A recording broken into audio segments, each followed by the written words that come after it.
Oké, het is de man die hier weer staat in je face. Meest gehaat in de game omdat ze niet kunnen met dit en dit. Je weet het zelf, ben een baas in de race. Waar ik sta, nummer 1, laat die mannetjes maar zitten. Je kan niet tippen homie, want mijn skills die blijven bouwen. En het draait een volle toeren, die shit is niet bij te houden. Je kan op mij vertrouwen, wat ik spit is true. Ik ben fit, ik ben niet moe, maar dit is wat ik doe.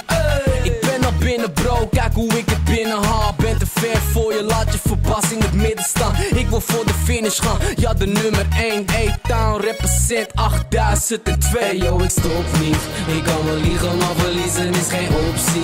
Dus denk maar niet dat je mij straks kapot ziet. We zeggen hey, hey, yo, hey, hey, yo, hey, yo, ik stop niet. Ik kan wel liegen, maar verliezen is geen optie. Dus denk maar niet dat jij mij straks kapot ziet. We zeggen hey, hey, yo, hey, hey, yo, hey, yo. Kom met die medaille halen, jullie weten allemaal dat ik nu geen genoegen meer kan nemen met de tweede plaats. Jarenlang op nummer 1 gestaan, ik ben nog steeds de baas. Rappers weten hedendaags niet eens meer waar ze zoeken moeten. Motherfucking slappe zakken, gaan maar in je broekje poepen. Ali B doet de groeten, bek dicht, move je voeten. We moeten stappen maken en ja, je mag me haten, want ik neem het van je over en ik zal niks achterlaten. Niet eens een kleine beetje, verkoop je kleine reetje. En valt te stil, dan is de koning aan de mic, dit weet je. Hey, AUB, uit de weg voor Ali B.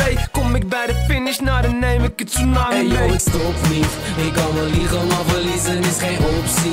Dus denk maar niet dat je mij straks kapot ziet. We zeggen hey, hey, yo, hey, hey, yo, Hey, yo, ik stop niet. Ik kan wel liegen, maar verliezen is geen optie. Dus denk maar niet dat jij mij straks kapot ziet. We zeggen hey, hey, yo, hey, hey, yo, Het is de B tot de A tot de B-E-L. Wil je rollen over straat, mami, B-E-L. Want ik speel geen spel, ik ben dan toe lauw. Dominant op het veld en dominant met jou. Journalisten lullen veel, ik heb scheid aan dat. Beter dat hij zelf speelt voor die mij aanpakt. Wat moet jij nou, grap? Hou je muil, oké. Zag je ooit een voetballer met een stijl als Dave?